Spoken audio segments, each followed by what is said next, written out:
Yeah.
Shiva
Hari प्राप्तीचे उपाय धरावे संतांचे ते पाय येणे साधती साधने तुटती भवाची बंधने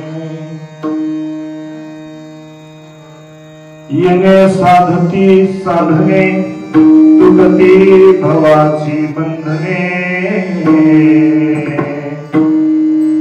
संता विन प्राप्ती नाही ऐसे वेद देती ग्वाही येणे साधती साधने तुटती भवाची बंधने एका जनार्दनी संत पूर्ण करते मनोरथ येणे साधती साधने तुटती भवाची बंधने पंढरीच्या देवराया पंढरीच्या देवराया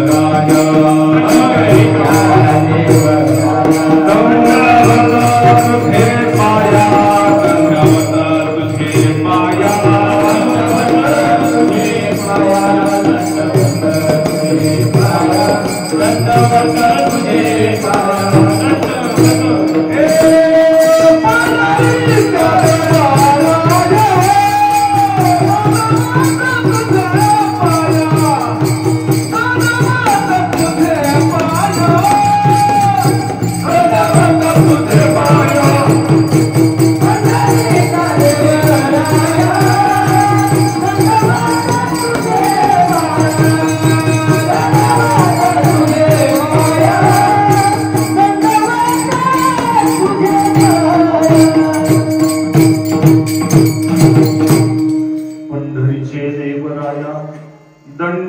तुझे पाया महायोग पीठे तटे भीमरथम वरम पुंडरीकाय धातो मुनीन्द्रम समागत दिष्टम तमानंदकर्णम परब्रह्मलिंगम भजे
बाबाजी सद्गुरु दास तुका ब्रह्मानंदम परम सुखदम केवलम ज्ञानमूर्तिम द्वंद्वातीतम गगन सदृशम तत्त्वमस्यादिलक्षणम एकम नित्यम निर्मलम अचलम सर्वादि साक्षीभूतम भावातीतं त्रिगुणरहितं सद्गुरु तं नमामि, सद्गुरु तं नमामि. जयांचे केलिया स्मरण, होय सकल विद्यांचे अधिकरण, तेची वंदुते सद्गुरु चरण. ते नमस्कारोनी आता हृदय हे आपुले, चौफाळुनी आपले. वरी वैसो पाऊले श्री गुरुरायांची. नमो सद्गुरु तुकया ज्ञान दीपा, नमो सद्गुरु सच्चिदानंद रूपा, नमो सद्गुरु भक्त कल्याण मूर्ती, नमो सद्गुरु भास्करा पूर्ण कीर्ती. जिथे ज्ञान विज्ञान संजीव, जिथे योग विद्वेष समर्थे, जिथे मानवाला मिळे मोक्ष प्राप्ता. तुझ्या पायरीसी सदानंद माथा, सेवे लागी सेवक करा, सेवे लागी सेवक करा, सेवे लागी सेवक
मस्तक हे पायावरी तुम्हावर करी संतांची. प्रस्तुत प्राप्त प्रसंग श्री क्षेत्र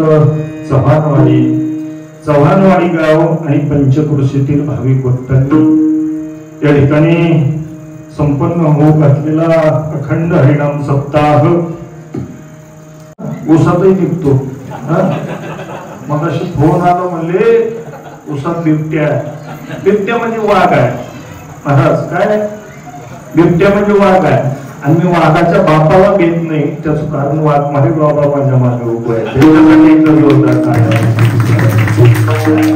भीत नाही. काळजी करू नका, वाघ मारे आहेत म्हणले वाघाची ताकद होणार नाही. आणि म्हणून तुमच्या सेवेसाठी म्हणून दाखवलेला अभंग. या भारतामध्ये नवे विश्वामध्ये भगवान परमात्म्यावरती प्रेम करत असताना शांती ब्रह्म म्हणून ज्यांची ख्याती आहे, ज्यांच्या अंगावरती यौवन 108 वेळा थोकला, परंतु आपली चित्त वृत्ती स्थिर आणि स्थिर ठेवली, असे शांती ब्रह्म असणारे नाथ बाबा. आणि नाथ बाबांचा अभंग वास्तविक पाहता तुकोबरायांचा अभंग मला आज सेवेसाठी घ्यायचा होता. इथं येईपर्यंत त्याच्यावरती चिंतन केलं. अभंग थोडासा किचकट होता, अवघड होता. मला एक गोष्ट सांगा, आपण 3 दिवस झालं कीर्तन ऐकतोय सप्त्याला, बरोबर बरोबर. पहिल्या दिवशीचं कीर्तनाला अभंग कुठला होता हे समोरची भजनी मंडळ सोडा, बाकीच्यांनी सांगा बरं. म्हणले महाराज आमचा काय संबंध आहे, तुमच्याकडे दिले ते उत्तर, आमचा काय संबंध. पहिल्या दिवशी कुठला घेतला, काल कुठला घेतला, आज कुठला घेतला, उद्या कुठला घ्या, मला त्याच्याशी काही घेणं देणं आहे. एखादी गोष्ट आम्हाला समजली तर समजली, कीर्तनामध्ये एखादी गोष्ट समजली तर समजली, नाही तर आम्ही आपलं कीर्तन झालं की कुठलं आम्ही. परंतु मायबाप बहुत चांगलं आहे का. तपपूर्ती सोहळा संपन्न होत असतो असताना पहिल्या दिवशी अभंग घेतला, नाम घेता उठा उठी होय संसाराची तुटी. मी इथे येऊन बसत होतो, त्याचं कारण असं होतं, कीर्तन मला करता येत नाही, इथं बसून 2 दिवस शिकलो, तुमच्या समोर उभा राहिलो.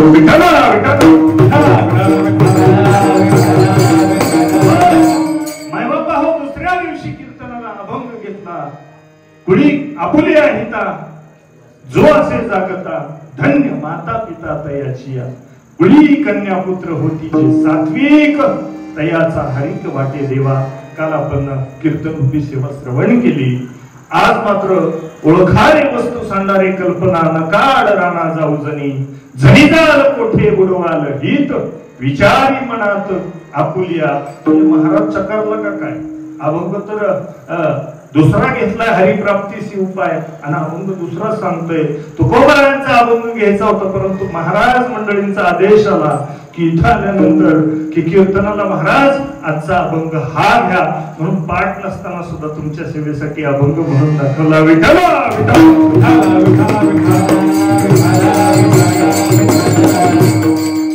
पाठ नसला तरी चालेल, पण त्याचा पाठलाग करता यावा. बस तेवढं जमलं ना, तुम्ही लक्षामध्ये ठेवा मायबापा हो. उद्या पंक्तीला काय हे विचारल्यावर सांगू नका. करगळांची पंगत होती, करगळ साहेबांनी बुंदीचं जेवण घातलं हे अजिबात सांगू नका. पण कीर्तनामध्ये अभंग होता, हरिप्राप्तीशी उपाय, धरावे संताचे पाय, तेने साधती साधने, तुटती भवाची बंधने. हा अभंग मात्र डोक्यात ठेवायचा, गाथ्यात आणि माथ्यात मात्र ठेवणं गरजेचं आहे. आणि म्हणून तुमच्या समोर म्हणून दाखवलेला अभंग आहे. नादबाबांनी या ठिकाणी त्या अभंगावरती चिंतन करतायत. परिहार देणं अत्यंत गरजेचं आहे, वक्त्याचं कर्तव्य आहे. आणि म्हणून खऱ्या अर्थानं आज या कीर्तन रूपी सेवेसाठी तुम्ही आम्ही एकत्र आलो.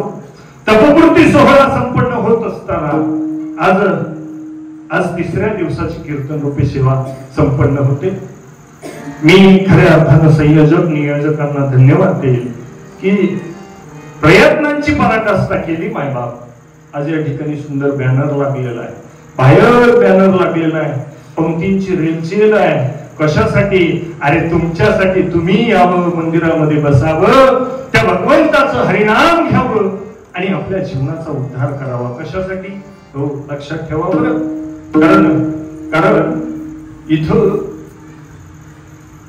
मी एका कीर्तनामध्ये सहज विचारलं, थोडासा स्वभाव कडसर असल्यामुळे मला लोक बोलवतही नाही. एका कीर्तनामध्ये सहज विचारलं, म्हटलं महाराज इथं कीर्तनाला किती जण आले? सगळ्यांनी बोट वरती केली.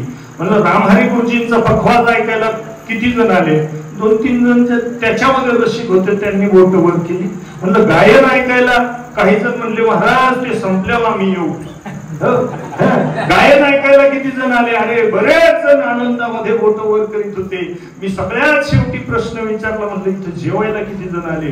एकाने बोट वर केलं. साहेबांना म्हणलं आजची पंगत कॅन्सल. काय करायचं, मला तर जेवायचं नाही, पण जेवणार मात्र सगळे आहेत, हे मात्र लक्षात ठेवा. त्याच्याकडे जाण्यापूर्वी आपल्याला इकडे लक्ष देणं गरजेचं आहे. आधी विठोबा आणि मग पोटोबा. विठ्ठला कीर्तन म्हणजे मायबापा हो टाइमपास नाही, कीर्तन मनोरंजनाचं साधन नाही. कीर्तनामध्ये तुम्हाला आम्हाला काय करायचंय हे मात्र समजून घेणं गरजेचं आहे. कीर्तन मनोरंजनासाठी नाही मायबाप. कीर्तनाला चांगले पैसे दिले, कीर्तनकार सोयरा जरी असेल तरी तुम्हाला जावं लागणार आहे. एक दिवस इथून याची दक्षता घेणं गरजेचं आहे. आणि म्हणून खऱ्या अर्थानं मला विचारायचंय, आजपर्यंत 12वं वर्ष आहे, तपपूर्ती सोहळा आहे आणि हे महाराज मंडळी आळंदीवरून येतात. किती वाजता येतात तुम्ही सांगा? 6ला 5 मिनिटं वरती झाले की महाराजांचा मला फोन येतो, अजून कसे आले नाही? हरिपाठ चालू करायचा आहे, कीर्तनाला उशीर होईल, आणि कीर्तनाला उशीर झाला की जेवायला उशीर होईल. ते किती वाजता येतात? 6 वाजता येतात. ही लहान लहान मुलं किती वाजता येतात? 6, 6:15 पर्यंत तुमच्या मंदिरात पोहोचतात. म्हणजे का पोहोचतात? त्यांना मुक्त दिले. तुम्ही किती वाजता येता मला सांगायचंय. यात्रेच्या निमित्ताने आमच्या राजा भाऊंनी ऑर्केस्ट्रा ठेवला तर किती वाजता चालू होतो? किती वाजता? रात्री 11 वाजता चालू होतो, 9:30 पासून तिथं गर्दी चालू असते पट्ट्यांची. कशासाठी? म्हणजे पुढे जागा मिळावी. ज्याला ज्याचा आनंद आहे, परमार्थामध्ये भक्तीचा ज्याला आनंद आहे, जाणे भक्तीचा जिव्हाळा, तोच दैवाचा पुतळा. आणि हे माझे म्हणावं का पंडित शहाणा. खऱ्या अर्थाने ज्याला भगवंतावरती प्रेम आहे तो पुढे येऊन बसतो, पुढे येऊन बसतो महाराज. आणि पुढे आल्यानंतर काय होतं, भगवान परमात्मा त्याच्यावरती लक्ष देतो. आणि नुसतं लक्ष देत नाही, त्याची चाचणी करतो. लक्ष देता देता एक दिवस मोक्ष सुद्धा देतो. विठ्ठला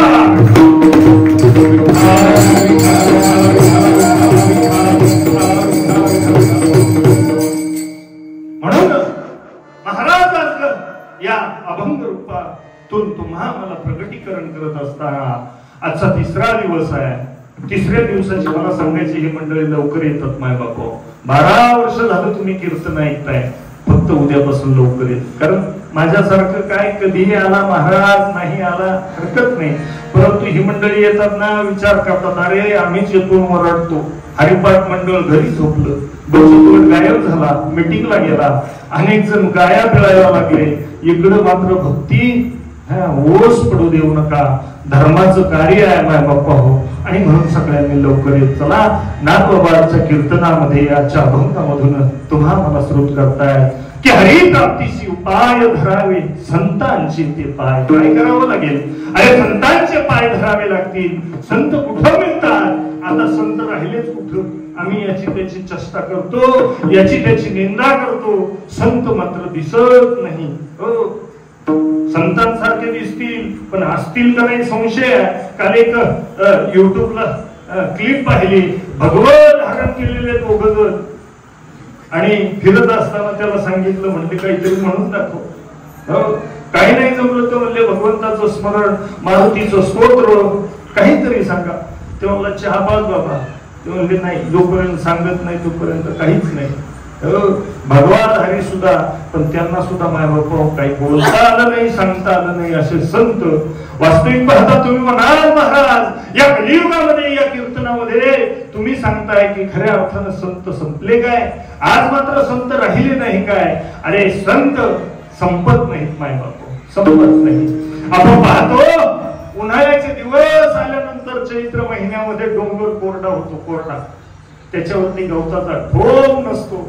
आपण शेतामध्ये अनेक वेळा प्रयत्न करतो काय काढायला, पिकाच्या तयारीमध्ये पिकातलं तण काढण्याचा प्रयत्न करतो, पण तण जसं जात नाही. काही मारा त्याला, गोल मारा, राऊंडअप मारा, काही मारा, ते जसं संपत नाही तसे संत या धर्मामध्ये या परिवर्तन आणि संतांचं होत नाही. संत बीज पलटे नाही, जुग गए अनंत, अनंत युग झाली, संत बीज संपत नाही. फिर एक युग में अवतार धरे, फिर संत के संत, संत परत परत येत असतात. आणि म्हणून तुम्हा मला त्या संतांचं धरावे संतांचे ते पाय. त्याने काय होईल येणे साधती साधने, तुटती भवाची बंधने. तुमच्या आमच्या माग पाठीमागे लागलेला भवरोग आहे, तो भवरोग संपून जाईल आणि आपल्याला काहीतरी त्या भवसागरातून पार होण्यासाठी खऱ्या अर्थानं साधन प्राप्त होईल असं नाथबाबा सांगतायत. एवढं म्हणले नाथबाबा तुम्ही तुमच्या मनाने सांगताय का? कुणी उठावून सांगावं, कीर्तनकारांना तोटा नाही. कीर्तनकार पाठीमाग आम्ही लहान होतो ना महाराज, त्यावेळेस आमच्या डोंगराला फिरायचो. इकडे डोंगर होता आणि डोंगराला फिरत असताना दगड उचकला, दगड उचकला, काम नव्हतं. उन्हाळ्याचे पूर वळायचे डोंगराला आणि फिरत असताना दगड उचकायचे. कशाला म्हणले तेच कळत नाही. दगड उचकल्याबरोबर एखाद्या 10 दगडातून एखाद्या दगडाखाली इंचू गावायचा, इंचू. काही कारण नसताना काड्याच्या पेटीच्या डबड्यात त्याला घालायचं. कशाला म्हणजे काय माहिती काय होतं. सगळे गोळा करायचे, आनंद करायचा, बस त्यासाठी. दगड उचकला की विंचू मिळायचे. आता मात्र कुठेही महाराज मिळतील, महाराज अनेक महाराज मंडळी मिळतील, पण संतांचं दर्शन करून देणं, त्या संतांकडून हरीची प्राप्ती करून देणं मात्र दुरापस्त आहे. आणि म्हणून अशा परिस्थितीमध्ये काय करावं लागेल? महाराज म्हणतात मी माझ्या मनाचं सांगत नाही, संताविन प्राप्ती नाही. अरे काहीही केलं तरी संतांशिवाय प्राप्ती नाही ऐसे वेद देती ग्वाही. माझ्या मनाचं सांगत नाही, वेदांनी सांगितलं आणि ते तुमच्या समोर सांगतं. मा बापा सावध राहा, आपल्याला कीर्तन संपवायचंय. कीर्तनाचा वेळ किती तासाचा आहे? 2 तासाचा आहे. इथून पुढं का पहिल्यापासून? हरकत नाही, आमच्याकडे इथून पुढे सुरू होतो. आणि म्हणून विचारलं, म्हणून संताशिवाय प्राप्ती नाही असे वेद ग्वाही देतात. एका जनार्दनी संत. नाथबाबा म्हणतात ते संत काय करतात? एका जनार्दनी संत पूर्ण करीती मनोरथ. तुमच्या आमच्या मनातलं मनोरथ पूर्ण करण्याचं काम जर कोण करत असेल तर ते संत आहेत. ते संत तुमच्या आमच्या जीवनामध्ये यावेत आणि आपल्याला हरीची प्राप्ती व्हावी. हा सरळ सरळ अभंगाचा भावार्थ. विठ्ठला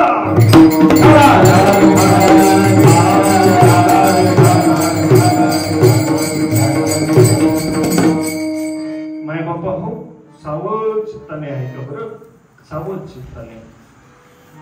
या जगामध्ये आपण ज्या वाडीमध्ये राहतो त्या वाडीचं नाव चव्हाणवाडी, तालुक्याचं नाव शिरूर आहे, जिल्ह्याचं नाव पुणे आहे, राज्याचं नाव महाराष्ट्र आहे.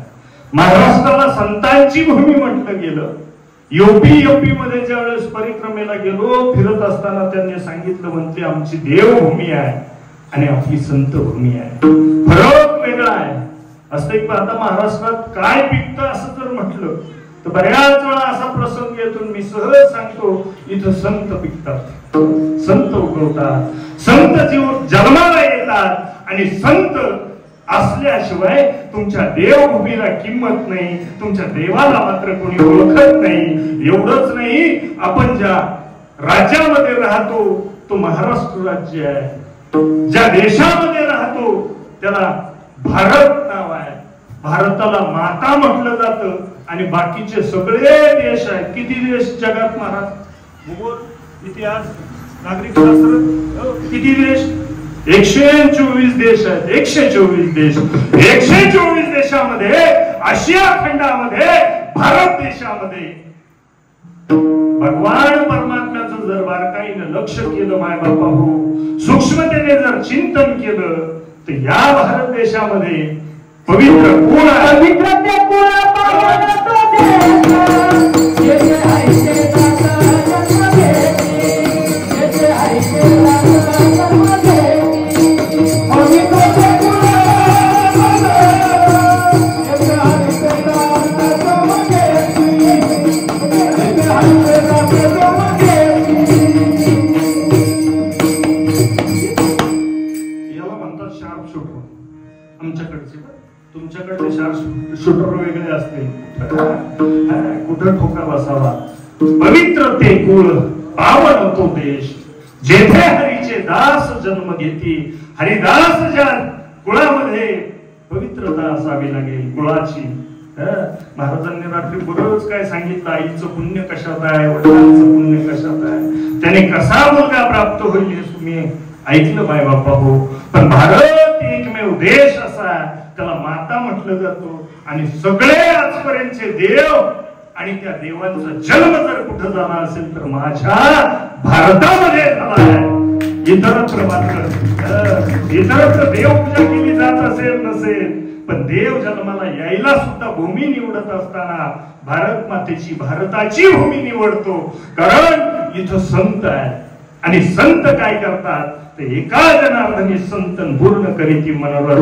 तुमचं आमचं मनोरथ पूर्ण करण्याचं काम करतात. रात्रीच कीर्तन संपलं जात असताना तात्यांनी सांगितलं, म्हणले महाराज काही नाही झालं तरी चालेल, काही नाही झालं तरी चालेल. म्हणले ते जे एक जण येतंय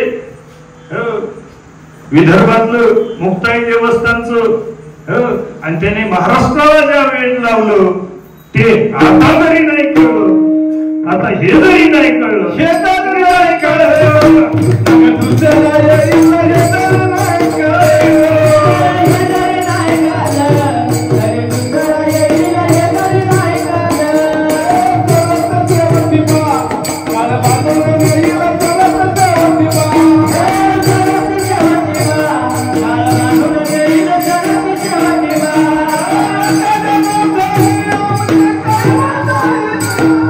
Yeah.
अजून त्याच्यावरती जीएसटी अजिबात नाही माझ्या.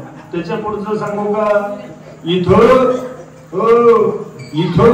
या कीर्तनामध्ये, हरी कीर्तनामध्ये टाळी वाजवावी. बरं, टाळी वाजवावी, गुढी उभारावी, वाट ही चालावी मंडळीची. इथं जर टाळी वाजवली नाही ह्या जन्मात तर मग पुढच्या जन्मात टोल नाक्यावर टाळी वाजवावं लागेल. पण सावध राहा.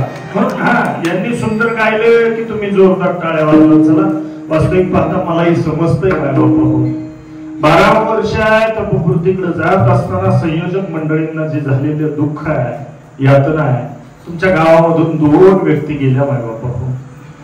प्रतिष्ठित असणाऱ्या, खऱ्या अर्थानं सगळेजण ज्यांच्यावरती नितांत प्रेम करत होते असे कैलासवासी प्रकाश हनुमंत जासू, कैलासवासी बाळासाहेब राबाजी चव्हाण सप्ताह होईपर्यंत दररोज त्यांचं नाव आणि त्यांना श्रद्धांजली वाहिली जाईल.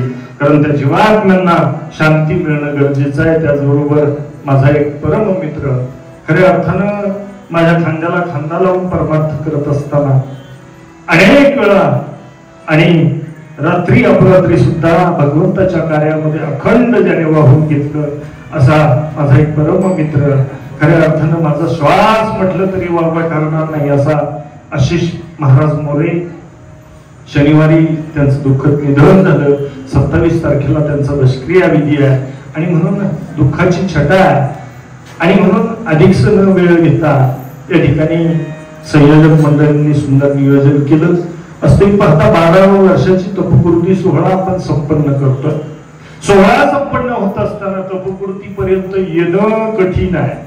कारण चांगल्या गोष्टीला विघ्न खूप असतात. चांगल्या कामाला तुम्ही निघाले की मांजर आडवं गेल्याशिवाय राहणार. रोज किती फिरा तिथं अडचण येणार नाही.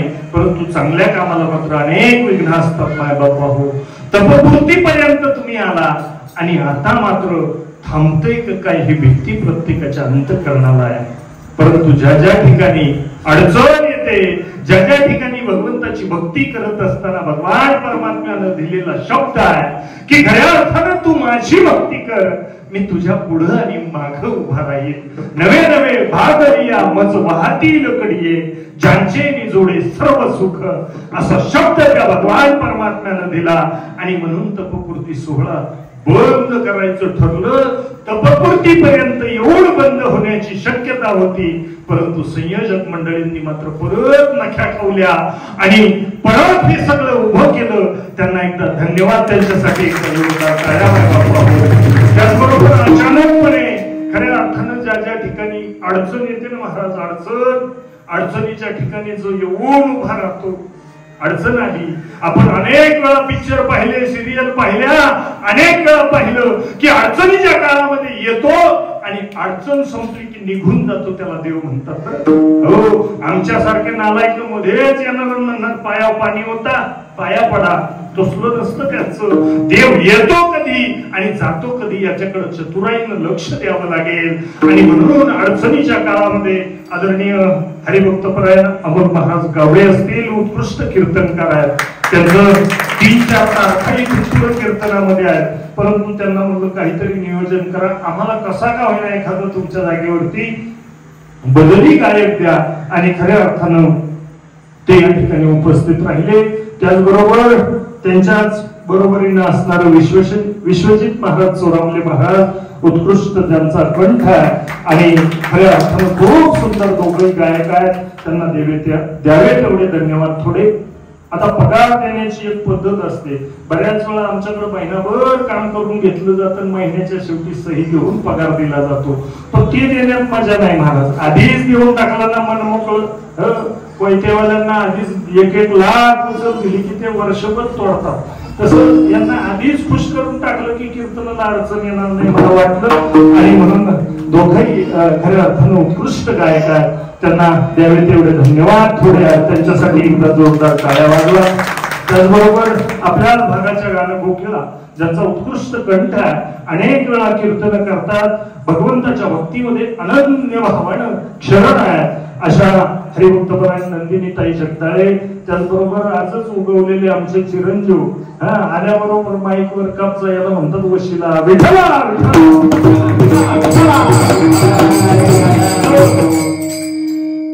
असे वशिल्याचे आणि वशिल्याची व्याख्या दासू साहेबांना विचारा मी सांगणार. त्याचबरोबर ज्यांचं मी स्वरात नसताना सुद्धा स्वरात आणण्याचं काम ज्यांनी करतात ते आमची भावकी आदरणीय हरिभक्तपरायण विजय बाबा पवार.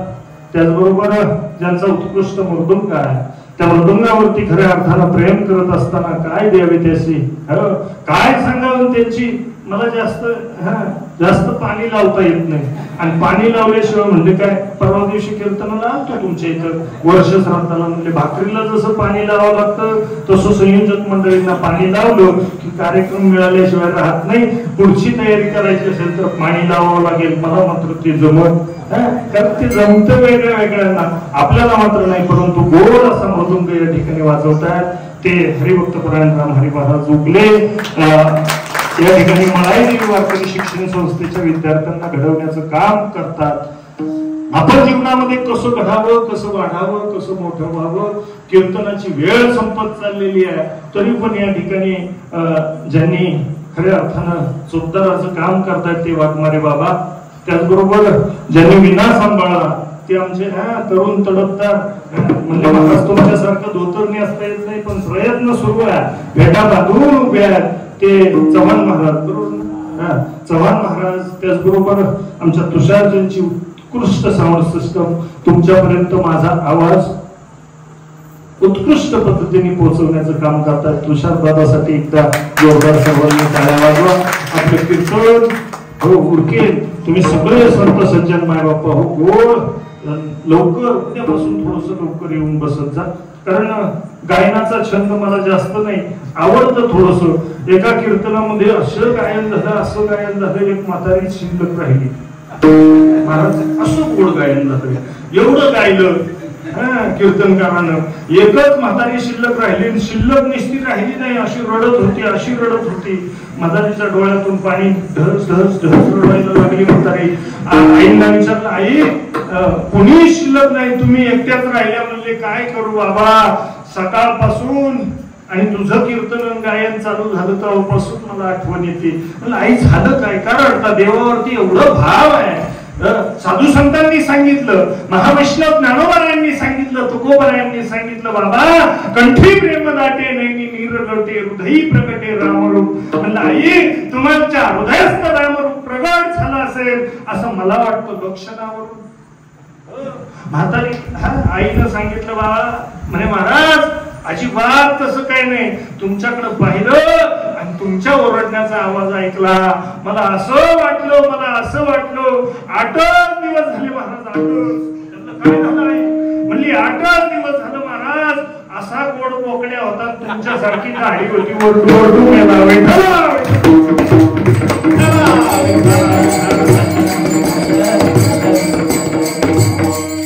माय बाप्पा हो आपल्याला कीर्तनाकडे जायचं. असं सांगितलं ना बरं वाटतं. देवाचं जर सांगायला गेलं तर अंदा याला पुढल्या वर्षी अजिबात बोलू, असं टाइमपास पाहिजे, असं हसायला पाहिजे. पण याने उद्धार होईल काय, याने या जन्ममरणाच्या भवसागरातून तुम्ही आम्ही सुटू काय, याच्यावरती विचार करा माय बाप्पा हो. आज जर परिस्थिती पाहिली, अरे आम्ही लहान असताना टीव्ही पाहायचो, टोपीवाले फेटेवाले ही मंडळी लहान असताना आम्ही टीव्ही पाहायचो. नव्हतो पाहत, कधी पाहायचो, शुक्रवारी पिक्चर लागायचा, शनिवारी रात्री 9:30ला पिक्चर लागायचा, रविवारी मराठी पिक्चर. बरोबर इथपर्यंत बरोबर. अजून एक गोष्ट, शनिवारी रविवारी सकाळी बरोबर 9 वाजता लागायचं, त्याला परमवीर चक्र. बरोबर चक्र, परमवीर चक्र पाहायचं झालं की लगेच 10 वाजता लागायचं रामायण. आम्ही टीव्ही पाहायचो. चॅनल बदलायची भानगड आमच्याकडे नव्हती. कधीतरी ते एंटीना फिरायचा वाऱ्याने आणि मग फक्त मुंग्या यायच्या. त्या मुंग्या आल्या, आता सगळ्यांनाच मुंग्या येतात, सगळ्यांना मुंग्या येतात. तिथं अँटेना बदलला की ते पाहत असताना त्याच्यामध्ये आम्हाला पॉझिटिव्हिटी मिळायची. अरे असं लढावं, त्याने परमवीर चक्र प्राप्त केलं. शेवटच्या श्वासापर्यंत तो देश सेवेसाठी लढला. प्रभू रामचंद्रांची भक्ती पाहत असताना, रामाची सेवा करत असताना मारुती नंदन जो भगवंताचा दास आहे, त्या भगवंतावरती अनन्य भावाने दास्यत्व भक्ती करत असताना किती प्रेम करतोय ते आम्हाला शिकायला मिळायचं. आता मात्र टीव्ही चालू केली की परिस्थिती भयान आहे महाराज, भयान आहे. कारण सगळ्या गोष्टी ज्या आहेत त्या आम्हाला निगेटिव्ह टिकवण्याचं काम करतात. आमची पॉझिटिव्हिटी काढून घेतली, आम्हाला निगेटिव्ह थिंकिंग देत असताना आम्हाला नैराश्याच्या दिशेने घेऊन जातात. नवे नवे आमच्यामध्ये डिप्रेशन निर्माण करण्याचं काम करतात. आम्ही शरीर साफ करण्याची अनेक साधनं निर्माण केली. शरीराला जर भोग रोग आले तर आम्ही हॉस्पिटलमध्ये जातो. मायबाप डॉक्टर केल्यानंतर त्याला हॉस्पिटल म्हणतात. मी गेल्या वर्षी कीर्तनात सांगितलं होतं, हॉस्पिटल या शब्दाचा अर्थ असा आहे, ज्या दिवशी तुझी हवस फिटल त्या दिवशी घरी सुटल. आणि तिथंच जोपर्यंत, कारण अलीकडे जर आपण पाहिलं तर डॉक्टर त्या पेशंटला वाचवण्यासाठी पैसे खर्च करतात. काय करतात? पैसे घेतात. अरे काही डॉक्टर पैशासाठी डॉक्टर पेशंटला आजारी पडतात. एवढ्यावरती भागत नाही. काही डॉक्टर तर मेलेलं पेशंट जिवंत दाखवतात म्हणून पैसे काढतात. इथपर्यंत पोहोचली मजल. काय करेल तो भगवान परमात्मा, काय करेल ती नियती. नियतीला मात्र परिस्थितीने जर बारकाईने विचार केला मायबाप तर भयान परिस्थिती आहे. असाच काळ पाठीमागे सुद्धा होता. पाठीमागे असणाऱ्या काळामध्ये या महाराष्ट्रावरती खऱ्या अर्थानं अनेक यवनांचं राज्य आहे.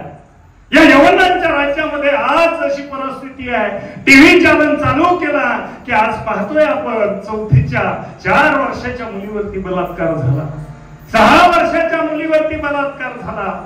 काल परवा दिवशीची बदलापूरची घटना असेल, त्या दिवसापासून दररोज 2-2 बातम्या जर टीव्हीला येत असतील, न्यूजला येत असतील, वर्तमानपत्रात येत असतील तर आमचं प्रशासन काय करतं याच्यावरती आम्हाला विचार करणं गरजेचं आहे.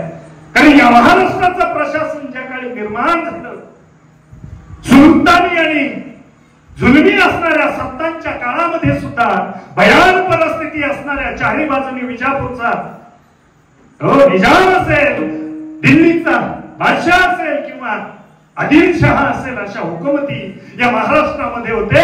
आणि हे मराठे त्यांना मुजरा करत होते. मायबाप या हिंदवी स्वराज्याची स्थापना करत असताना सह्याद्रीच्या असणाऱ्या त्या कड्यामध्ये हिंदवी साम्राज्य संपत आलं आणि प्रत्येक जण हिंदू परागंद झाला. परागंद होत असताना पळायला लागला, कारण भीती आहे. त्या भीतीच्या वातावरणामध्ये जुन्नर मध्ये असणाऱ्या त्या शिवाजीच्या मंदिरामध्ये एक जन्माला आलेली जिजाऊ नावाची आई आहे. नवरा मात्र मोगलांच्या दरबारामध्ये नोकरी करतोय, परंतु आईच्या अंतःकरणामध्ये आग ओकत होती. त्या भवानी समोर उभी राहिली आणि भवानीला विनंती केली, आई भवानी, हे जगदंबे, असं काहीतरी कर. या पोटामध्ये एक रत्न असं निर्माण कर की या महाराष्ट्रामध्ये स्वराज्याची स्थापना करावी, स्वराज्य उभं करावं आणि हिंदवी स्वराज्य निर्माण करून खऱ्या अर्थानं आई जगदंबे असा काहीतरी पुत्र, असा काहीतरी दिव्य मुलगा माझ्या पोटी जन्माला घाल. आणि अशा काळामध्ये त्या मुद्रा करणारे अनेक जण माजलेले होते. मायबाप असाच एक पाटील, बाबाजी नावाचा पाटील आणि माजलेला मातब्बर असणारा पाटील, त्या राज्यामध्ये छत्रपतींचं शासन कुठेतरी सुरुवात होतीये. जिजाऊनं त्या लहान बाळाला जन्माला घातलेलं आणि 14 वर्षाचा झालेला शिवबा राज्यकारभार पाहायला निघाला. त्या पाटलानं असणाऱ्या एका मुलीवरती बलात्कार केला. व्याजाचे पैसे देत नाही, जमिनाची रास देत नाही म्हणून खऱ्या अर्थानं त्या मुलीवरती अत्याचार केला. त्या मुलीच्या शरीराचे तुकडे तुकडे आणि त्याला वरबडलं, लचके तोडले. हे पाहिलं कुठंतरी एक आशेचा किरण निर्माण झालाय. कुणीतरी या महाराष्ट्रामध्ये कुणीतरी जन्माला आलाय आणि तो न्याय देण्याची शक्यता आहे. त्या मुलीच्या बापाला सांगितलं, त्या मुलीच्या बापानं वेग घेतला.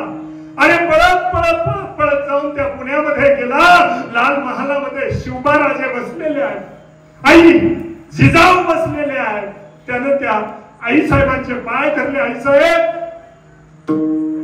माझ्या गावामध्ये मी शेती करतो, मी कुलब्याचा आहे. आई साहेब, आमच्या गावच्या बाबाजी पाटलानं आणि त्याला रास दिली नाही, त्याला धान्य दिलं नाही, म्हणून माझी 16 वर्षाची असणारी तरुण मुलगीवरती अत्याचार केला. आई साहेब, मला न्याय हवाय. त्या बापाच्या डोळ्यामध्ये पाणी आहे. काय करावं कळत नाही, काय करावं समजत नाही. काय न्याय देणार आता? छत्रपती काय न्याय देणार आता? शिवाजी राजा काय न्याय देणार? आणि म्हणून सगळ्या जनतेचं लक्ष लागलं बाबा. लक्ष लागल्यानंतर त्याला बोलावणं पाठवल्यानंतर माजलेला मातब्बर असणारा तो पाटील तो म्हणतो, कोण शिवाजी? मी ओळखत नाही त्याला. अरे, कुणालाही न मानणारा आणि जुलमी असणारा तो पाटील, रांध्याचा पाटील, त्या पाटलाला मात्र आता येत नाही. त्यावेळेस शिपायांना बोलून घेतलं. आई जिजाऊंना सांगितलं, जा आणि त्याच्या मुसक्या ओढा, त्याला ओढताना त्याला बांधून आणा. आणि ज्यावेळेस त्या रंध्याच्या असणाऱ्या पाटलाला बाबाजींना पकडून आणलेला आहे, दरबारामध्ये उभं केलेलं आहे. शिवाजी महाराज सिंहासनावरती बसलेले आहे. 14 वर्ष 2 महिन्याचा मुलगा. 1646 चा काळ आहे. आणि काय न्याय करणार तो? आणि म्हणून सगळ्या जगाचं, महाराष्ट्राचं लक्ष त्या न्यायाकडे वागले. महाराज असा असणारा तो छत्रपती त्या सिंहासनावरती बसलेला आहे. पुढं असणारा तो पाटील गुरमाईमध्ये बोलतोय, मला गरज नाही तुझ्या राजाची. कोण तू राजा? कोण शिवबा? कोण शिवाजी? मी ओळखत नाही. फक्त एक प्रश्न जिजाऊने केला. त्याच्याकडे लालबुंद डोळ्याने पाहत असताना मासाहेब जिजाऊ उत्तरल्या, का यांना ओळखतोस? हो, ओळखतो. त्यांची मुलगी?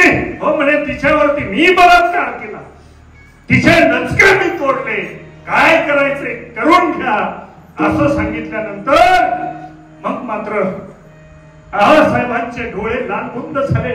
डोळ्यात डबदिशी पाणी बाहेर पडलं आणि शिवबाराजांनी ते डोळ्यातलं पाणी पाहिलं आणि मोठ्या जड अंतकरणाने फक्त एकाच मुखातून शब्द केला, या पाटलाचा चौरंगा करा, या पाटलाला चौकामध्ये नेऊन त्याचे हात पाय काढा. असा आदेश निघाला, असं फरमान जारी झालं. आणि मायबापा पाहता काय, त्या असणाऱ्या रांध्याच्या पाटलाला हातपाय तोडून त्याचा चौरंगा बनवला. मायबापा चौरंगा कुठं? स्वराज्य शासनामध्ये, आपल्या हिंदुस्थानामध्ये. आज मात्र मोकाट सुटणारे, अनेक बलात्कार करणारे जीव पाहिले तर या शासनाला सांगावं लागेल, आमच्या छत्रपतीचं शासन खऱ्या अर्थानं तुम्हाला पाहण्याची आज गरज आहे. आम्ही कीर्तन प्रवचन करतो मायबाप, परंतु आमचे विचार मात्र खाली गेले, आमची मानसिकता संपली. अनेक कीर्तनकार झाले, अनेक तत्वविद्ये झाले, अनेक महाराज मंडळी झाले मायबाप, परंतु या जगामध्ये जर कोणाला भ्यायचं असेल तशी कोणालाच भ्यायची गरज, कोणाच्याच बापाला भ्यायची गरज नाही. 3 गोष्टीला भ्या. पहिली गोष्ट आहे पाप, दुसरी गोष्ट आहे बाप आणि तिसरी गोष्ट आहे ताप. बाप आणि ताप हे 3 गोष्टी सोडून कोणाला भ्यायचं नाही. बाप आयुष्यातून उजळेल, आयुष्यातून आपल्याला बाजूला करेल. बाप मात्र आपला बाप आहे, त्याला भिल्याशिवाय राहू नका. आणि तिसरी गोष्ट आहे ती म्हणजे तापाची. तुम्ही म्हणाल हे ताप काय आला मधीच? हो, फिवरचा काळ आहे, कोरोनाचा काळ आहे, तापाला तर भीती आहे का? अरे तो जरी ताप नाही संपला तरी साधू संतांनी सांगितलं, बाबा रे, विविध तापाची करावया झाडणे, ते 3 ताप आधी दैविक, आधी भौतिक आणि आध्यात्मिक ताप जर तुमच्या आमच्या जीवाला, कारण तो ताप अनुताप जोपर्यंत होत नाही तोपर्यंत भक्ती समजत नाही. राम बाबांनी चिरंजीव पदामध्ये सांगितलं, अनुतापाविन परमार्थ घडू शकत नाही. म्हणून मायबापा आपल्याला त्या परमार्थाकडे जात असताना त्या भगवान परमात्म्याला आपल्याला प्राप्त करायचा आहे. तो भगवान परमात्मा आहे कसा अनेक वर्षापासून आपण ऐकतोय. 12 वर्ष झाले तो देव आम्ही समजून घेण्याचा प्रयत्न केला. त्या देवाची भूमिती, त्या देवाची भूमिका समजून घेत असताना तुम्ही आम्ही पाहिलं की खऱ्या अर्थाने या जगतामध्ये अनेक देव आहेत, अनेक देव आहेत. मी तर सांगत असतो की ब्रह्मदेवाचं सुद्धा दुसरं मंदिर महाराज सापडलं. दुसरं मंदिर ब्रह्मदेवाचं एकच होतं, एकच आहे असं म्हणणं आहे की पुष्करला असणारं एक ब्रह्मदेवाचं मंदिर आहे. परंतु नर्मदा तटावरती अजून एक मंदिर ब्रह्मदेवाचं आहे, ज्या ठिकाणी ब्रह्मदेव एक दिवस मुक्कामी राहिला आहे. परंतु ब्रह्मदेवानंतर जर पाहिलं तर म्हणले सगळ्या देवतांची मंदिर आहे, परंतु ज्याच्यासाठी खऱ्या अर्थानं जो देव आहे, मुख्य देव मात्र अजून कोणाला समजलं नाही. कारण रामाला सुद्धा ज्या देवाची भक्ती करत होते, महाविष्णू भगवान परमात्म्याची खऱ्या अर्थानं भक्ती करत असताना विष्णूचे अवतार असणारे हे सगळे देवदेवता आहेत, परंतु महादेवानं सुद्धा ज्याची भक्ती करावी ते देव कोणता, कृष्णानं सुद्धा ज्याची भक्ती करावी तो देव कोणता, असे सगळे देवदेवता शोधून शोधून आम्ही थकलो.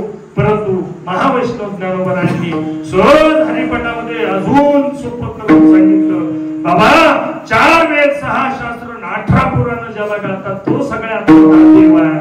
तो देव कुठला आहे हे हरिपाठामध्ये आपण जर पाहिलं,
ज्ञानोबरांनी सांगितलं, फक्त हरीच्या मुखानं हरी म्हटलं तर पुण्याची गणना एवढं पुण्य होईल तुम्हाला गणनाच करता येणार नाही.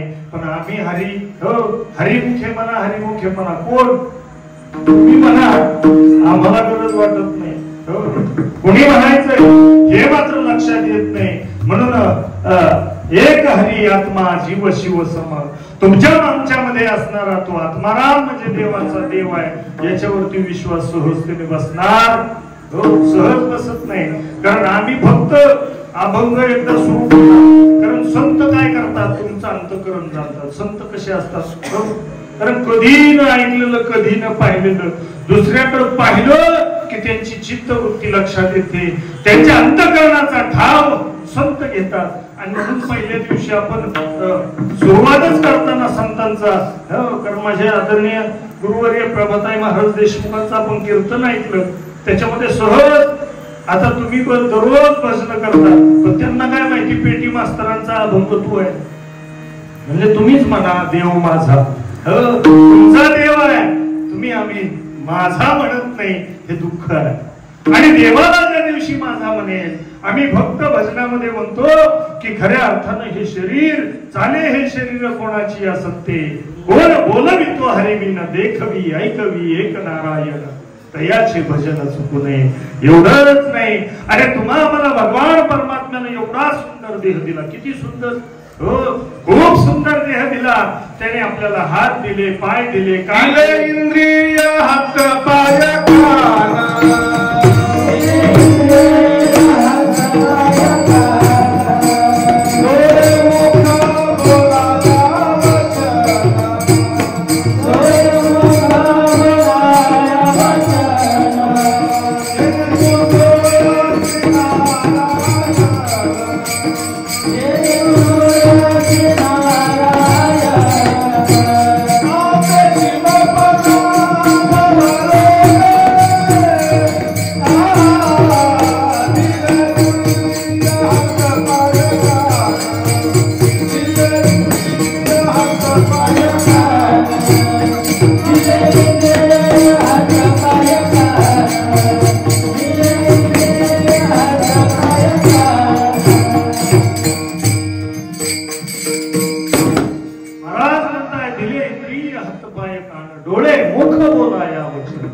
जेणे तू जोडीशी नारायण हो. तुम्ही काय करायचं? अरे प्रत्येक साधू संतांनी सांगितलं तुम्ही त्याला जोडा, जोडा. अरे जोडण्याचा प्रयत्न करा. जोडायला जायचं कुठं? म्हणले कुठं जावं? जायची गरज नाही माय बापा. तुमच्या आमच्या जवळ तो भगवान परमात्मा आहे. फक्त त्याला जाग करावं लागेल, त्याला उठवावं लागेल.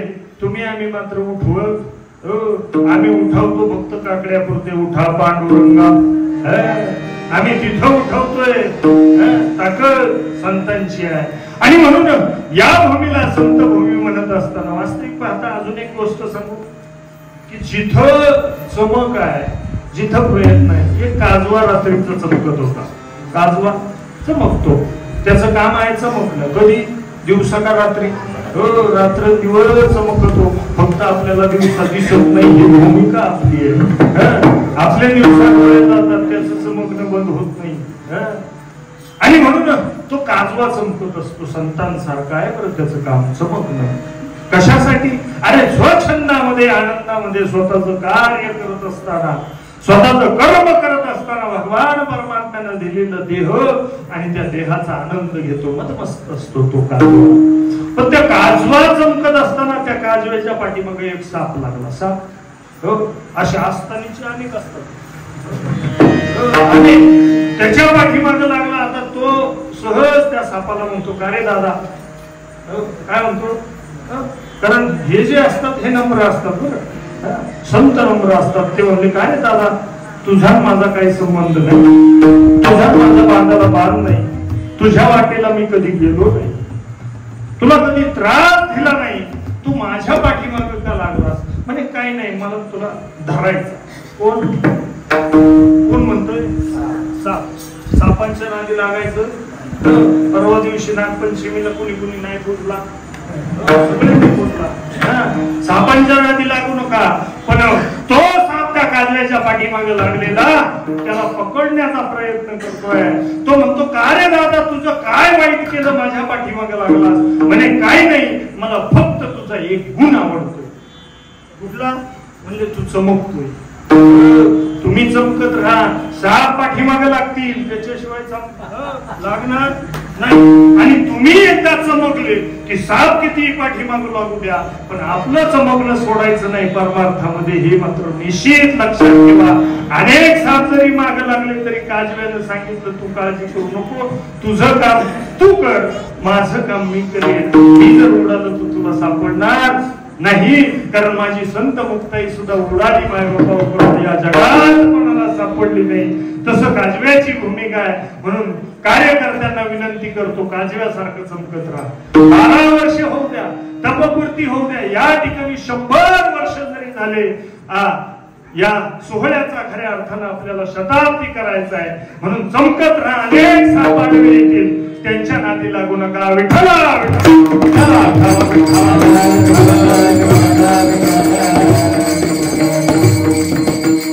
आणि देहाच्या संबंधाने या गावाला आलो आपण, तुम्ही आम्ही.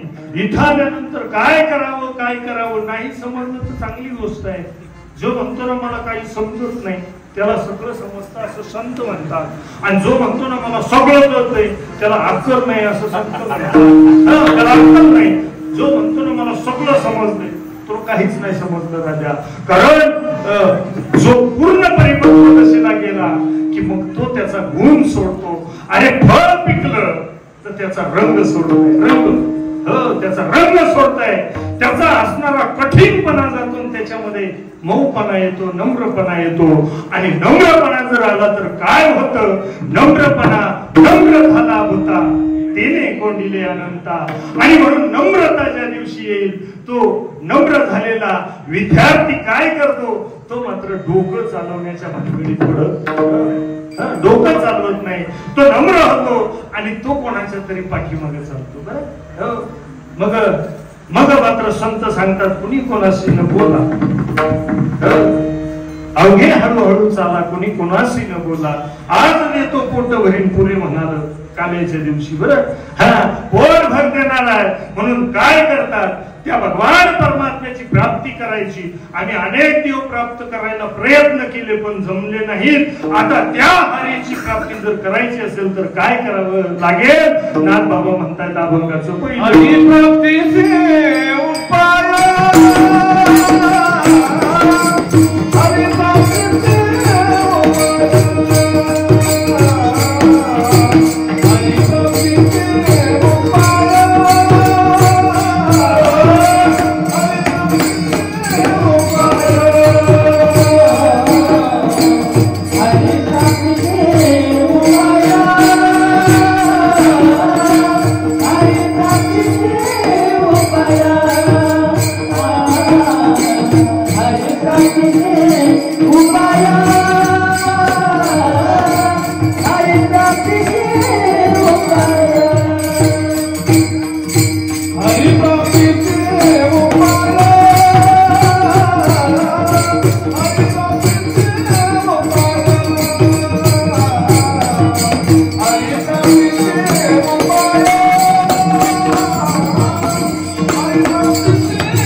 तुम्ही टाळ्या वाजवले की अजून सुंदर. तर हो, इथं टाळी वाजली ना त्याला ऐकू जाते म्हणतात. तो लक्ष घेऊन आहे, तो भगवान परमात्मा आहे, तो हरी आहे, तो हरी अनंत, त्याची हरिकथा अनंत आहे आणि तो चतुर आहे. चतुर आहे, चतुर तो शिरोमणी गुण लावण्याची. किती चतुर आहे, किती चतुर आहे. आणि तो देव चतुर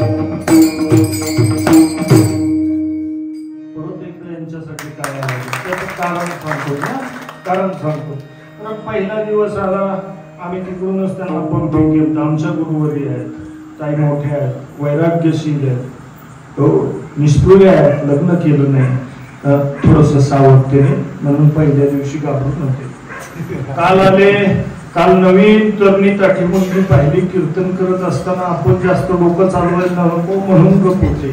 आज मात्र सुसाट सुटले म्हणून टाळ्या वाजवा.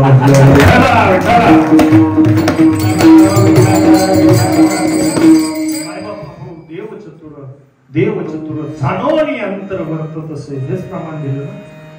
चतुर तो शिरोमणी गुण लावण्याची खाणी असा चतुर असणारा भगवान परमात्मा.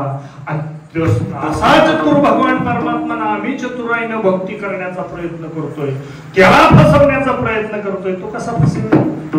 कारण एक दिवस तो प्रसन्न झाला, राजाच्या रूपाने गावात गेला. गावात गेल्यानंतर त्या राजाला सांगितलं, म्हणते महाराज गाव तुम्हाला दिसतंय असं नाही. काय म्हणते? जसं दिसतंय तसं नसतंय, म्हणूनच जग फसतंय. म्हणून त्यांना सांगितलं, म्हणले महाराज जरा इकडे तुम्ही दिवसा येताय कसं बरं वाटतंय, आनंद वाटला का नाही? म्हणजे जरा महाराज तुम्ही संध्याकाळी येऊन बघा. संध्याकाळी येऊन बघा म्हणजे इकडं नाही कार्यक्रम वेगळा आहे. काय काय सांगावं म्हणले, सगळे मारुतीच्या मंदिरात बसणार असतात. राजाला सांगितलं, म्हणजे महाराज तुम्हाला दिवसा या वाडीची परीक्षा होणार नाही, तुम्हाला रात्री यावं लागेल. तो महाराज सोजवळ होता, शांत अंतकरणाचा, सोजवळ अंतकरणाचा. रात्रीचा महाराजांनी वेशभूषा बदलली, त्या कपड्यावर गेलं तर कुणी महाराज म्हणून पाया पडतोय. पण वेश बदलला. एक दिवस नाईट पॅन्ट आणि टी शर्ट महाराजांनी घातलेलं बाजारात फिरायला गेले. महाराज बाजारात फिरायला गेले, सहज असं पाहत होतं देवाकडे. एक बाई पुढून आली, माझ्याच अंगावर मलाच म्हणते, का हो तुम्हाला पुढं दिसत नाही का? बघून चालावं. कोणाला? मला. आम्हाला बिल्ली नामपेच मागुरी. महाराज इथं तुमची किंमत कळणार, तुमची किंमत त्यांना काय माहिती? म्हणलं बाजारात पुढे महाराजाची किंमत करणार इकडं. आणि असा राजा रात्रीचा वेशभूषा परिधान केलं, बदल केला आणि राज्यात फिरायला निघाला. निघाल्यानंतर फिरत असताना आता वेश बदलून जायचा म्हणल्यावर आपल्या सहकार्याला सुद्धा कल्पना नको. राणी साहेबांना सुद्धा खबर लागून दिली नाही, त्यांना झोप लागून दिली. राणी सरकारांचं थोडस अवघड असतंय, कारण बायकोला हिंदीत काय म्हणतात?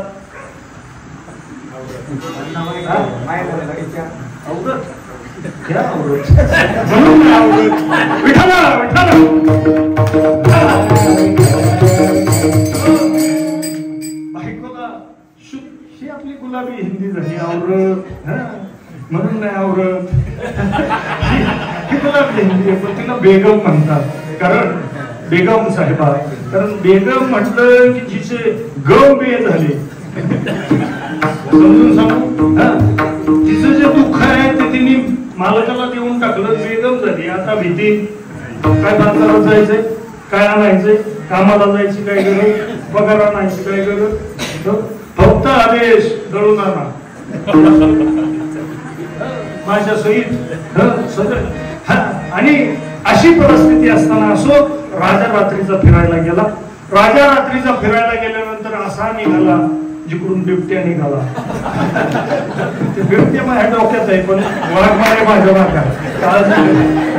आणि तिकडनं निघाल्यानंतर राजाला 4 चोरट्यांनी पकडलं. किती? चोरटे रात्रीचे आले होते. चोरटे रात्रीचेच येतात, हे डोक्यात ठेवा. रात्री, कारण उजेडात होते पुण्य, अंधारात पाप. चोरटे रात्रीचे येतात. रात्रीचे आल्यानंतर चोरट्यांनी मला जसं बडवलं तसं राजाला बडवलं. आता त्याने सांगावं का मी राजा आहे, मला सोडा, तू काही म्हणले, आता सुट्टी नाही. लय मारल्यानंतर पाठीमागे आवाज कसला येतोय म्हणून मंदिरात बसलेले 3 चौघांचं काय चालतं भजन. काय त्याच्या ठेव आहे बापाची का काय, नीट म्हणतात काय, मलाही कळत नव्हतं. एक दिवस उठ कोणाला म्हणतोय भाऊ म्हणले, त्याच्यातून तो जॉकर त्याच्या नादाला असणारे. चला त्या निमित्ताने काय ना, पण रात्री 12:30-1 वाजेपर्यंत जागे होते. त्यांनी पाहिलं काहीतरी आवाज येतोय, मग पळत सुटले. कुठं? म्हणजे काहीतरी ओरडाओरडी सुरू आहे कुणीतरी. आणि राजाला सोडवलं चोरट्यांकडून. सावध राहा. आपण कीर्तनात आहे, जवळजवळ 8:45 वाजले, चोरटे आले, चोरट्यांनी राजाला बडवलं, यांनी चौघांनी सोडवलं. आधी बडवलं मग सोडवलं, आधी बडवावं लागतं, बडवल्याशिवाय सोडता येत नाही. सोडवल्यानंतर राजाने सांगितलं सकाळी या. राजाने म्हणजे आपल्या पाहुणी नाही, तो राजा होता त्या राज्यातला, माझ्या दृष्टांतातला. त्या राजाने सोडवल्यानंतर त्याने सांगितलं सकाळी राजवाड्यात या, तुम्हाला काय हवं असेल नको ते मागा, मी देईल. हे म्हणले यालाच बडवलंय चोरट्यांनी, आपल्याला काय देणार बाबा, काय देणार. म्हणून हे नाराज झाले, थोडस काय करावं म्हणले. पण तरी म्हणले चला त्या मॅपवर हळूहळू जाऊ. म्हणजे पाहू काय. तिथं गेल्यानंतर राजवाडा दिसला. अरे म्हणजे हेच का पण ते चांगलं बघून घ्या भाऊ, तो हे नाही का ते तर रात्रीचं बडवलेलं वेगळंच होतं. आणि 4 पहारेकऱ्यांनी त्यांच्या पाठीमागे उभे राहिले दरवाजात गेल्याबरोबर, कारण राजाने आदेश दिला होता म्हणजे सकाळी सकाळी 4 जण येतील. त्यांनी पाहिलं ती तलवार आहे, हत्यारण पाहिल्यावर एक दुसऱ्याचं धोतर वडतंय. म्हणलं आता काय आपण वाचत, आता काय आपण जगत, अवघड आहे बाबा, आता पुढं जायला नको, इथून पळालं बरं. म्हणून एक जण त्याच्यातला पळाला, त्याला लगेच धरला. म्हणजे सुट्टी आता वाड्यात राजवाड्यात आल्या कुठं सुट्टी आहे का. आणि मग आत नेला, राजासाहेबांसमोर उभं केलं. राजेसाहेब म्हणले अरे त्याने पाहिल्या म्हणला हो रात्रीचं हेच आहे, फक्त कपडे बदलून आलते, रात्री इकडं बसलो होतं ना आता इकडं बसलोय, तेच ते तो हा विठ्ठल सारखा आहे बरं, डोक्यात ठेवायचं. आणि म्हणून त्यांनी पाहिलं, म्हणले महाराज तोच हा दिसतोय, तोच आहे. आणि मग सिंहासन त्यांना बसायला दिलं. आणि बसल्यानंतर आसनावरती बसले आणि राजांना आदेश दिला. राजेसाहेब येऊन बसले. आता मात्र पाहुणचार झाला. आता विचारलं बोला काय हवंय तुम्हाला. एक जण जरा चतुर होता, हुशार, लोक लय हुशार असतात आणि धापिस तर एक नंबर. पहिला उठला म्हणला मला काहीच नको. म्हणले नाही काहीतरी मागा, आता मागावं लागणार आहे, कारण या लाईनीला आलं की मागावंच लागतं बरं. न मागणाऱ्यांची यादी म्हणले ती लाईन वेगळी आहे. तुम्हाला रात्री सांगितलं होतं काहीतरी देतो मागा. पहिला उठला म्हणला 5 लाख रुपये पाहिजे. किती? किती? मला विचारलं किती? 5 लाख. म्हणजे देऊन टाका. अरे म्हणजे दुसरा विचार करायला लागला, म्हणलं काहीतरी वेगळंच झाले बरं. एवढं 5 लाख मिळाले सहज. दुसऱ्याला वाटलं काय मागावं काय मागावं. म्हणून आपल्याला पैसे महाराज मंडळी पैशाला हातोच लावेच नाही, मागत का अजिबात नाही. विठ्ठला विठ्ठला त्या दृष्टांताचा असणारा 2 नंबरचा म्हणतो पैशाला आपण हात लावित नाही. म्हणजे मग काय करायचं महाराज. काही नाही, आपल्याला एक मस्त पैकी हवेली बांधून द्या. आणि त्यात मुलांसाठी संस्था दिली तर अजूनच चांगलं आहे. मस्त म्हणजे मग काय ताण राहणार नाही. याची काय 10-5 लाख असतील देऊन टाका, बांधून द्या, अडचण नाही. दुसऱ्याला विचारलं तुला, तो म्हणला आता काय करावं. म्हणला हवेली बांधून द्या, 5 लाख द्या, डबल द्या, दोन्ही चालू. हो म्हणले मग 5 लाख. म्हणला पण 5 लाख द्या पण महिन्याला द्या. विठ्ठल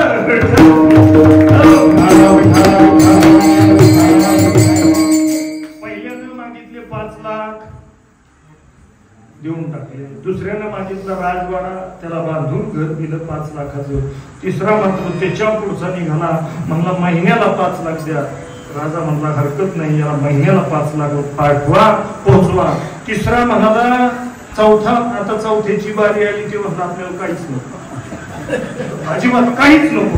म्हणजे काहीतरी माग, काहीच नको. म्हटलं मला अजिबात काही नको, शपथ. परंतु साधू संतांचा पाईक होता, थोडासा वेगळ्या भावनेचा होता, शुद्ध अंतःकरणाचा. तो काहीच मला नको. बुद्धी लागते त्याला. देवाला दिलं तुम्हा मला बुद्धीचे वैभव, अन्य नाही तुझे एकाकी शब्दाचे सकळ सिद्धी. त्यानं त्या राजाला सांगितलं मला महाराज काहीच नको, फक्त एक काम करा, दिवाळीला 10 दिवस माझ्या घरी येऊन राहा. काहीच नको, फक्त दिवाळीला 10 दिवस माझ्या घरी येऊन राहा. राजानं फरमान सोडलं. म्हणजे त्याच्या घराच्या अवतीभोवती 10 एकर जमीन घेऊन टाका. म्हणजे कशाला. म्हणजे मला तिथं राहायचंय, 2-4 राजवाडी बांधा. एवढंच काय. म्हणजे डागडुजीला महिन्याला त्याला 5-25 लाख रुपये द्या. कारण मी जाईपर्यंत तो राजवाडा तो उभा पाहिजे. हो, काही मागायची गरज नाही. आणि म्हणून आमचे पूर्वज सांगतात काही मागणे हे अनुचित, वडिलांची रीत जाणत असो. त्या वडिलांची रीत अशी आहे, आम्हाला कशाचीच गरज नाही. जर आम्ही त्या संतांचे पाय धरले तर त्याने काय होईल, अभंगाचं दुसरं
आज बंधनच तोडून टाकली ह्या, कारण बंधनापासून उकलेल्या गाठी मग मात्र देता आली मिठी सावकाश.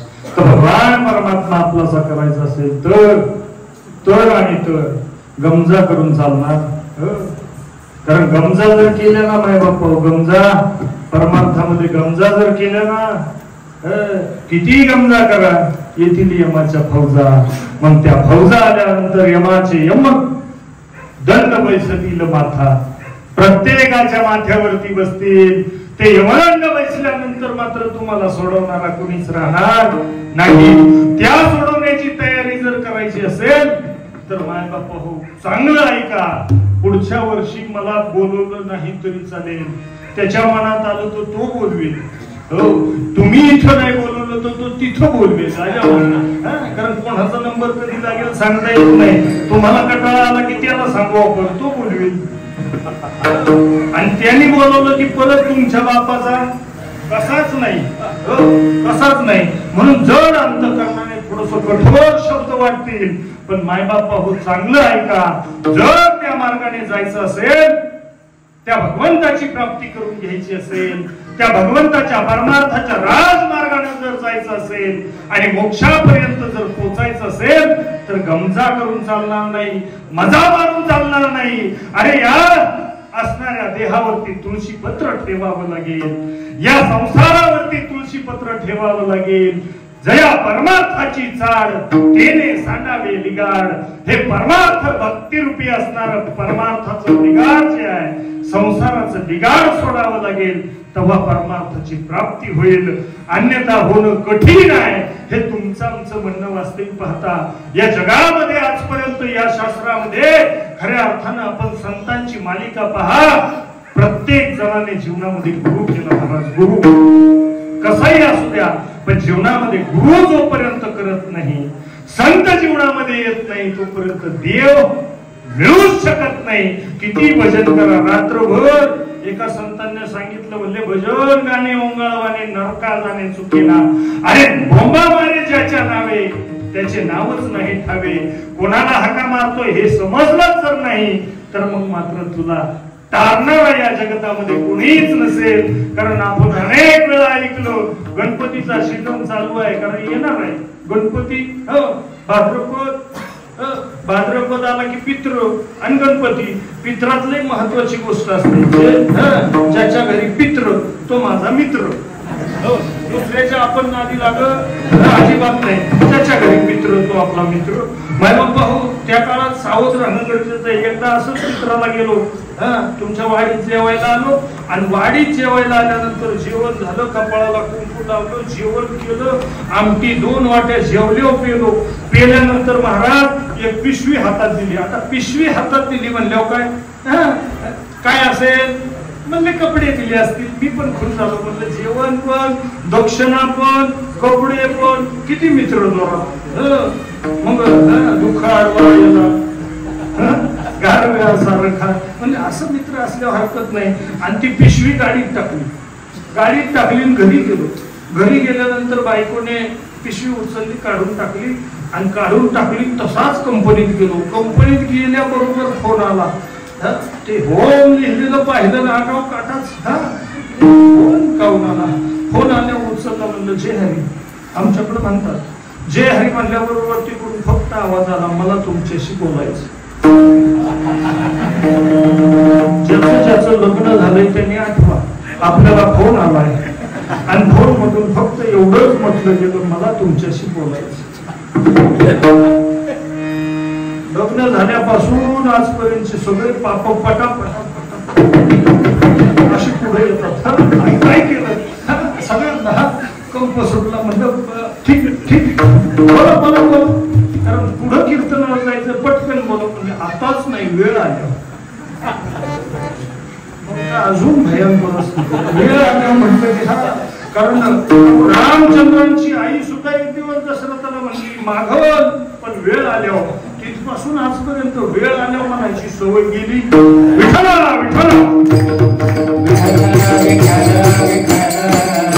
आणि म्हणून मी सांगत होतो की त्या भगवान परमात्म्याला जर आपलंसं करायचं असेल तर मग मात्र नाटकं करून जमणार नाही, सोंग करून जमणार नाही.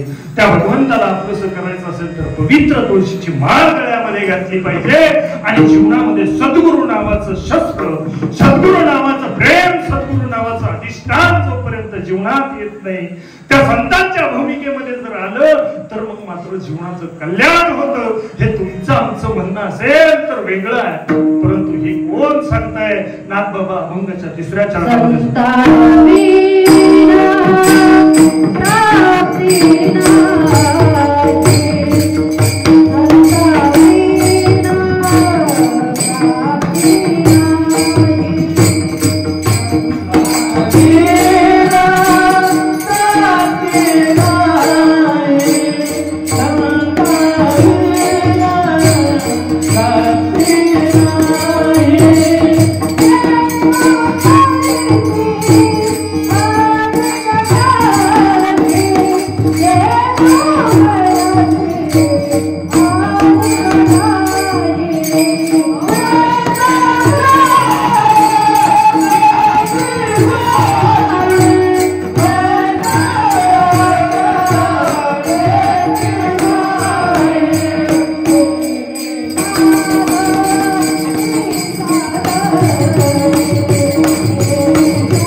मी म्हटलं 50% आरक्षण दिलं तरी टाळ्या का वाजवणार.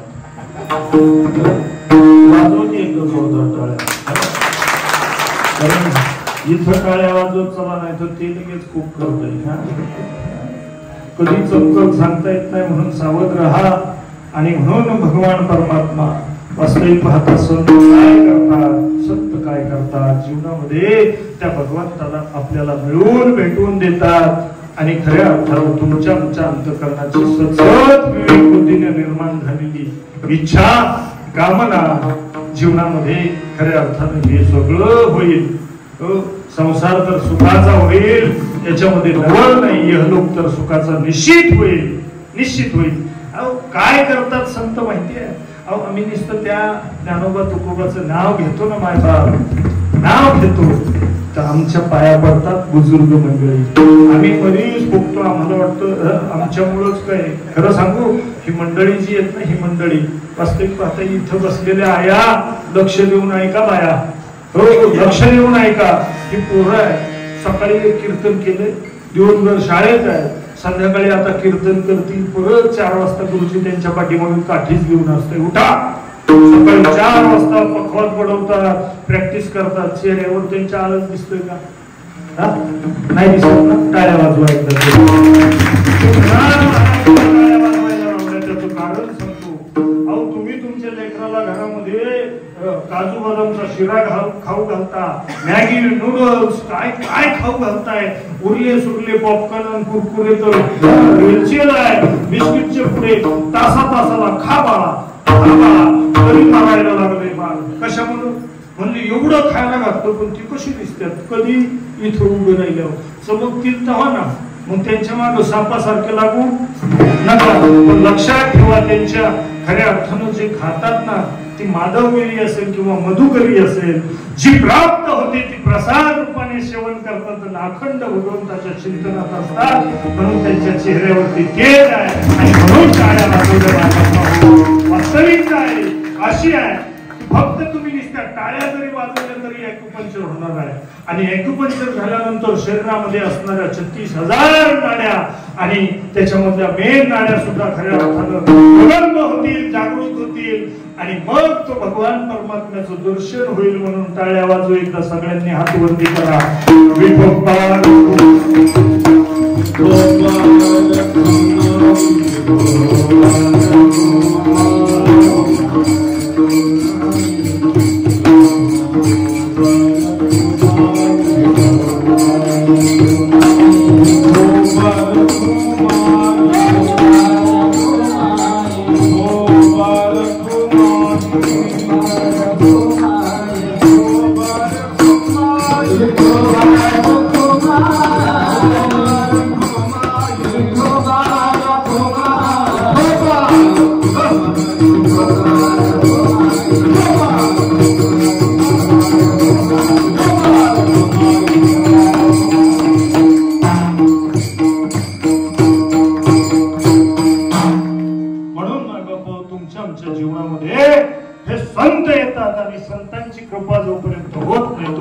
जीवाचं हित होत नाही.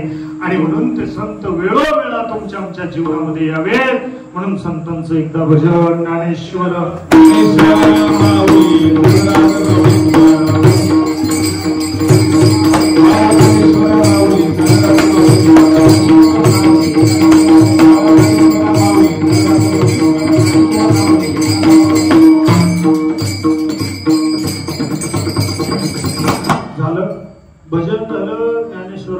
संतांचं भजन झालं, पांडुरंगाचं भजन झालं. मायबाप कीर्तन संपण्याच्या मार्गावरती आहे. करविली तेशी केली कटकट वाकडी करणी देवजाने. भगवान परमात्म्याच्या बाबतीत अनभिज्ञ असणारा मी जीव तुमच्यासारखाच एका कंपनीत नोकरी करतो, शेतीवाडी ही लेकरं सांभाळण्याचा प्रयत्न करतो. संस्थेचं एक सुंदर काम चालू आहे. बऱ्याच वेळा मदतीची अपेक्षा केली आणि जेवढी अपेक्षा होती त्याच्या डबल मला भगवान परमात्म्याने दिलं. त्याच्यामुळे भगवंताची कृपा आहे, आशीर्वाद आहे. आणि म्हणून खऱ्या अर्थानं करविली तेशी केली कटकट. वास्तविक पाहता हे सगळं होत असताना देव समजून घेण्याच्या प्रयत्नात मी प्रत्येक वेळेस सांगत असतो, देव कळत. हो, देव सामान्य जीवाला कळत नाही. कारण देव असा आहे, देव कुठे आहे शोधायला गेलं तर माझ्या गुरुवारांनी सांगितलं की प्रभू जे जे दिसे भूत ते मानिजे भगवंत. किंवा प्रभू तुम्ही महेशाच्या मूर्ती मी तव दुबळा अर्चित शक्ती याने तुमचा प्रयत्न आणि भक्ती करण्याचा केला. वास्तविक पाहता संत मात्र जीवनामध्ये येतात आणि संत काय करतात हे जर ऐकायचं असेल तर नाथबाबा भैरव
याच्यामध्ये शंका नाही. परंतु जाता जाता ऐका, भगवंताची भक्ती करत असताना तुमचं आमचं मनोरथ पूर्ण व्हावं असं वाटत असेल तर त्या भगवंताला खऱ्या अर्थानं त्याची भक्ती अनन्य भावानं करणं गरजेचं आहे.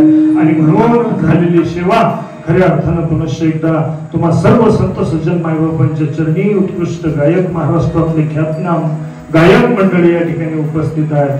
मृदुंगाचार्य आदरणीय मृदुंग सम्राट रामहरी महाराज उगले या ठिकाणी उपस्थित आहेत. आमचे दाखले चिरंजीव सुद्धा मृदुंगावरती खऱ्या अर्थानं प्रयत्न करतायत. उत्कृष्ट त्यांचा सुद्धा हात आहे. आणि अशा पद्धतीने हा कीर्तन रूपी सोहळा संपन्न होत असताना या ठिकाणी ज्यांनी आपल्या या कीर्तनाचं शूटिंग केलं ते ईश्वरी रॉकस्टारचे प्रोप्रायटर, आमच्या कंपनीमध्ये आमचे सहकारी मित्र रामहरी जोरवेकर, त्यांच्या त्या युट्यूब चॅनलला ईश्वरी रॉकस्टार या युट्यूब चॅनलला सबस्क्राईब लाईक करा आणि काय घंटी काय बेल ते वाजवा. खऱ्या अर्थानं परत परत ही कीर्तन तुम्हाला कवरही पाहायला भेटतील. मला काही चांगलं कीर्तन जमतंय असं नाही, कारण लय अवघडातलं कीर्तन मला जमत नाही. मी आपलं सोपं सोपं सांगतो, कारण सोपं कीर्तन करणं थोडं अवघड असतं. कारण अवघड कीर्तन करणं सोपं आहे. 4-2 श्लोक पाठ केले ना, यावर ब्रह्मा वर्णयंत्र मरुतस्य गुणवंती देवस्तवे, तुम्ही म्हणावं काहीतरी म्हणा काय म्हणता समजलं नाही.